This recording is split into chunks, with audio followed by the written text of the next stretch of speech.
Maingay ang mga estudyante. Maraming nagtatakbuhan at parang excited sa darating na linggo.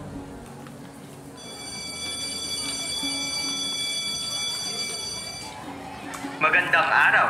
Magsisimula na po ang long weekend natin bukas para sa darating na Holy Week. Sana po ay punuin natin ang makabuluhang gawain ng isang linggong iyon.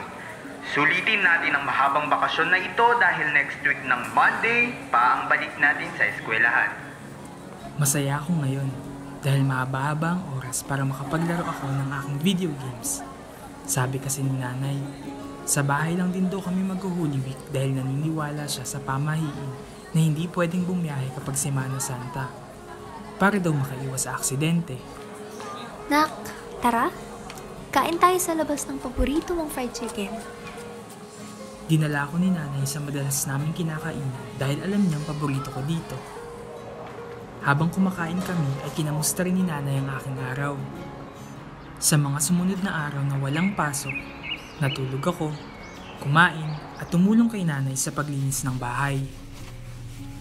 Paulit-ulit lang ang aking ginagawa sa loob ng ilang araw. Naisipan kong laruin ang aking video games, pero maya-maya ay naiinis na ako sa aking nilalaro dahil lagi na lang namamatay ang karakter ko. Ano ba yan? Game over na naman. Hindi ko sinasadyang mapasigaw. Narinig iyon ni nanay. Dali-dali siyang pumunta sa akin at pinagsabihan ako. Sabi niya, hindi daw dapat ako sumisigaw o nag-iingay ng sobra kapag Semana Santa dahil pagbibigay galang daw ito sa pagluluksa. Agad kong hininaan ng video games at kalmadong naglaro ulit nito.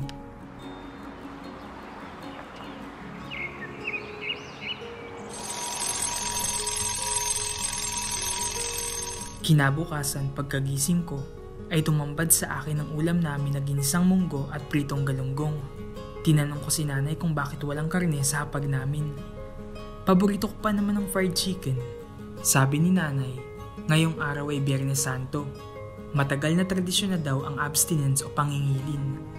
Hindi tayo maaaring kumain ng karne tuwing Biyernes Santo sa kadahilan ng isinakripisyo ni Jesus ang kanyang sarili para sa atin. Pagkatapos ko kumain ay hinugasan ko na agad ang mga plato.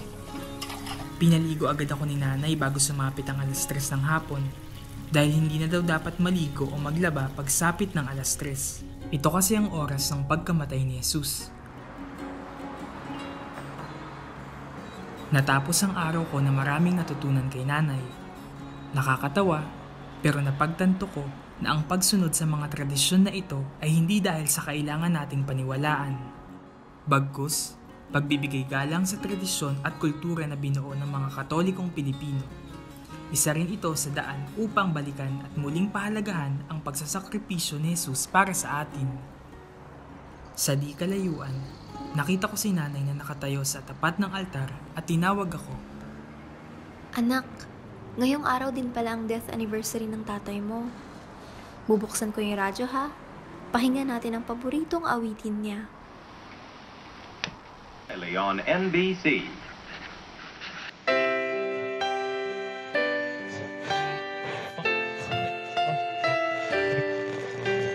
Here we stand today, like we always dreamed, starting out our life together.